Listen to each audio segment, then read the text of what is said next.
Michael নগরে বাসের পেছনে ধাক্কা লরির, মৃত দুই বাস যাত্রী।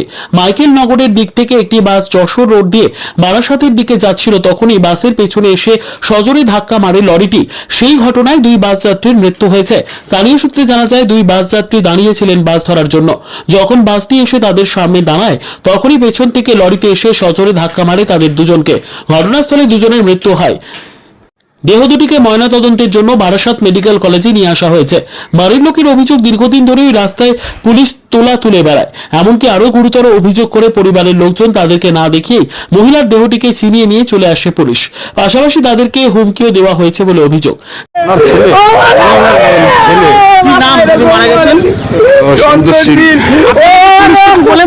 না না, আমাদের সাথে